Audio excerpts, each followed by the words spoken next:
Nous sommes le samedi 8 décembre. Mesdames et messieurs, bonjour et bienvenue dans cette nouvelle édition de votre journal de 15 heures dont elles sont les titres. Départ du chef de l'État à destination de l'Éthiopie.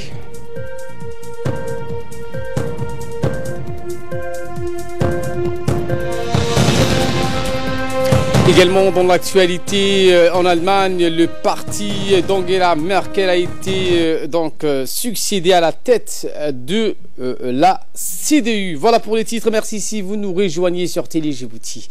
Le président de la République, Ismaïl Omar Guelleh, a quitté aujourd'hui, tôt dans la matinée, le pays à destination d'Éthiopie, précisément la ville de Jimma, où à l'invitation du Premier ministre éthiopien Abiy Ahmed, il effectuera une visite de 24 heures. Au cours de ce déplacement en Éthiopie, où sera également le président soudanais Omar Hassan al-Bashir. Le chef de l'État prendra part à une série tripartite d'entretiens prévus entre les trois dirigeants.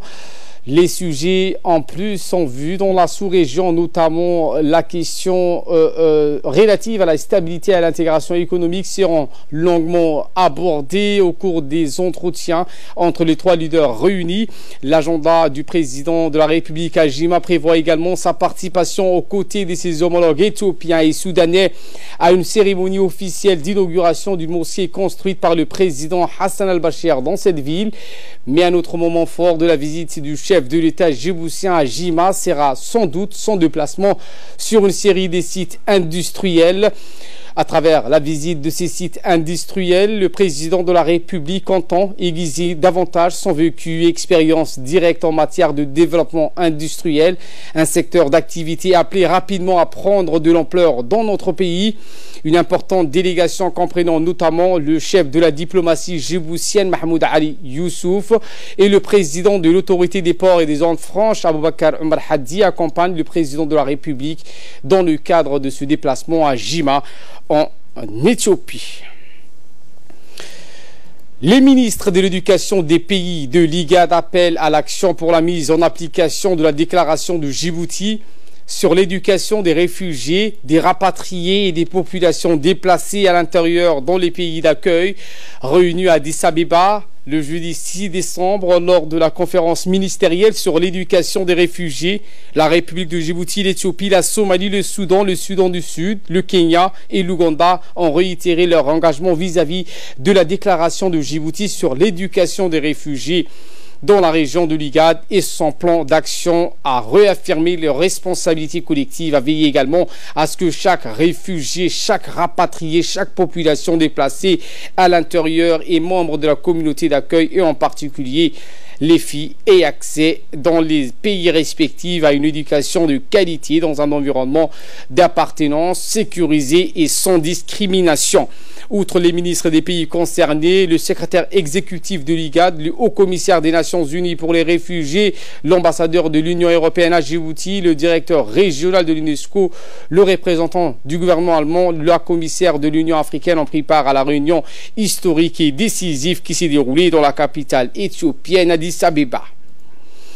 Sans transition, au cours d'un discours prononcé à cette occasion, le ministre de l'Éducation nationale et de la formation professionnelle, Moustapha Mohamed Mahmoud, a rendu un hommage appuyé au président Guelleh à sa politique qui est à l'origine de cette initiative intervenue suite à son engagement au sommet mondial de juillet 2017 à New York consacré aux réfugiés. Voici les propos du ministre. Avec une vision marquée par une corrélation directe entre l'éducation d'un côté et le développement durable de l'autre. Tout cela dans le cadre d'un engagement national, régional et conscient qu'investir dans l'éducation des enfants, des jeunes et des moins jeunes constitue une meilleure voie de leur assurer un avenir radieux dans les pays d'asile ainsi que dans les pays d'origine. Mesdames et messieurs, le changement qualitatif dans le domaine de l'éducation souhaité par les pays de l'IGAD devient une réalité de plus en plus concrète pour nos populations.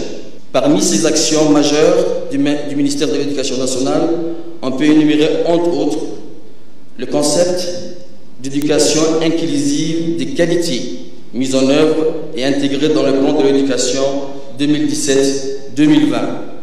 L'accès à l'école est universel et obligatoire pour tous les enfants, y compris les réfugiés de 6 à 16 ans, comme le stipule notre loi fondamentale. Les curricula, les contenus et les programmes d'enseignement idoines sont produits et appliqués. Les enfants réfugiés et djiboutiens portent le même statut et les mêmes uniformes scolaires. Durant sa mission à Djibouti, le directeur général adjoint de l'Organisation mondiale du commerce, l'OMC, M. Alan Wolf, s'est rendu à l'université de Djibouti, située à Balbala, où il a tenu une conférence de presse avec les étudiants, toujours accompagnés du ministre de l'Enseignement supérieur et de la Recherche, Dr Nabil Ahmed. À son arrivée, il a été accueilli par le président de l'université. Cet accueil a été accompagné par les responsables qui ont présenté la bibliothèque de l'université aux responsables de l'OMC. Durant cette visite de la bibliothèque de l'université, des explications sur les différents manuels et services et tâches excitantes dans la bibliothèque de l'université ont été présentées par les responsables. Ensuite, à destination de l'amphithéâtre, il a été accueilli chaleureusement par un fort applaudissement de la part des étudiants de l'université de Djibouti, où une conférence a été tenue sous le thème « La place de l'Afrique ».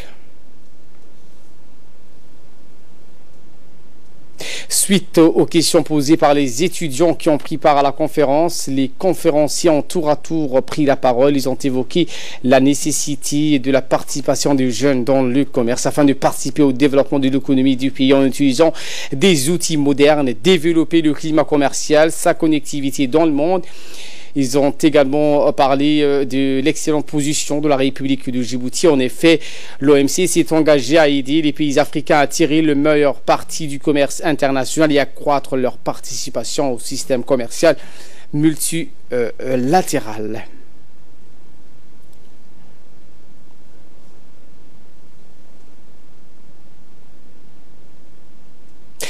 Dans le cadre du programme d'auto-assistance de l'ambassadeur des États-Unis d'Amérique et fonds de Julia Taft, l'ambassadeur des États-Unis, M.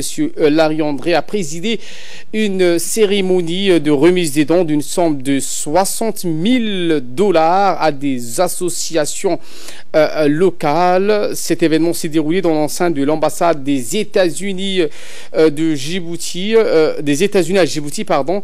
Au total, 7 associations ont pu bénéficier de ce don, à savoir l'association Gola Dobok, l'association Adbeb de Djibouti, l'association Sissaro de Zikil, l'association Ripta de Tajora, l'association Destin de Jeunes d'Amerjoug, l'ONG ROTS et enfin l'association Adatan. Rappelons que l'ambassade des États-Unis aide chaque année des centaines d'associations à travers de ces projets d'auto-assistance. Mais vos projets se sont démarqués. Le fonds d'auto-assistance de l'ambassadeur vise à aider les associations locales comme les vôtres pour améliorer les conditions économiques, sociales et environnementales de vos communautés. Le centre de développement communautaire du quartier 3 a accueilli mercredi soir, avant-dernière étape de la campagne de sensibilisation contre le VIH-Sida. La campagne de sensibilisation contre cette pandémie millénaire organisée par le SGS en collaboration avec l'UNICEF dans le cadre de la Journée mondiale de lutte contre le sida s'est tenue mercredi soir au centre de développement communautaire du quartier 3 devant une nuée de jeunes filles et garçons et un parterre de représentants de la communauté de ce quartier. La soirée de sensibilisation couronnée par des animations culturelles et musicales s'est déroulée dans une atmosphère riche et des échanges interactifs. Et ce, en présence du conseiller technique, du secrétaire d'État à la jeunesse et au sport en matière de la jeunesse, Hassan Mohamed, de la directrice du département jeunesse, les représentants de l'UNICEF, Mme Kaltoun Ege Hussein, l'assistante de la directrice Ismahan et plusieurs autres personnalités. Dans une longue allocution prononcée pour l'occasion, le conseiller technique a mis en exergue au nom du secrétaire d'État l'importance que revêt cette noble initiative visant à préserver nos jeunes du danger de ce terrible fléau qui fait donc des ravages de par le monde. Toujours dans le cadre de la Semaine nationale de lutte contre le sida à Alissabié, cette fois le siège du conseil régional d'Alissabié a abrité une journée de rencontre de sensibilisation contre l'épidémie virale. Des nombreuses associations de tout âge et de toutes les catégories sociales se sont réunies au siège du conseil régional. Outre les membres de cette mission, ce rassemblement populaire a vu la participation du préfet adjoint, du président de l'instance locale de la décentralisation, le député Abdi Khairi, le directeur général de l'hôpital régional Ahmed Absiye.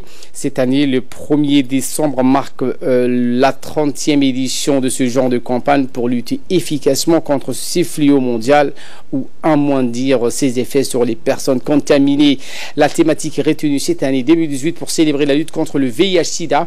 Pour connaître votre statut, faites le test du VIH-Sida. À cet effet, un camion équipé en matériel médicaux de dépistage du VIH se trouvait sur la place. À l'instar du reste du pays, la région d'Obok a également célébré la journée nationale de lutte contre le VIH-Sida. Cette cérémonie de lancement de la semaine s'est déroulée en présence des autorités de la région telles que le préfet adjoint Ali Maki, le vice-président du conseil régional Ahmed Ali Cher et plusieurs autres personnalités. Les intervenants donc, ont mis l'accent sur les moyens des préventions et surtout sur la sensibilisation qui reste le socle de la lutte contre le VIH-Sida qui fait de ravages dans le monde entier. Pour sa part, le médecin-chef de la région d'Obok, Dimbio, Dr Dimbio, a fait un bref rappel sur les moyens des transmissions, de prévention et de la possibilité de prise en charge de ce fléau. Et ces démarches d'Obok participent à cet événement pour pouvoir sensibiliser, pour pouvoir atteindre le plus de personnes, les publics, pour pouvoir sensibiliser encore. Et en même temps faire le dépistage volontaire pour les gens qui veulent connaître leur statut. Toujours dans le nord du pays, mais cette fois dans la région de Dikil, où l'association Ganiptou des handicapés de Tajoura a célébré la journée internationale des handicaps au CDC de la Ville Blanche en faveur des personnes à besoins spéciaux. Le président de l'association a profité de cette occasion pour rappeler les personnes à besoins spéciaux de rester soudées avec leur président et faire preuve de persévérance. Outre, le président a souligné également que les programmes initiés par le gouvernement s'inscrivent dans l'objectif de promouvoir une meilleure intégration sociale pour les personnes vivant avec un handicap.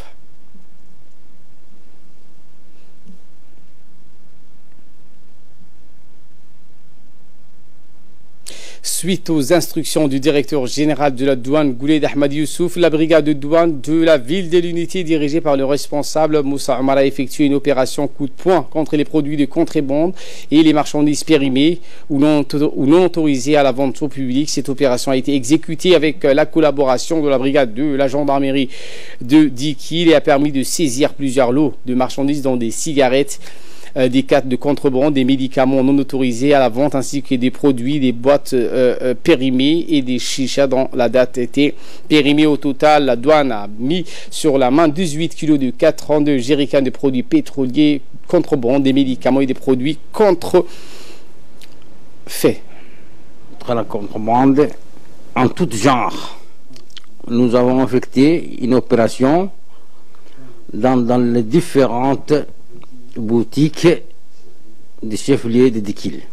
Au cours de cette opération, nous avons saisi des cigarettes de marque Bensol et Business et des médicaments contrefaits, nuisibles à la santé.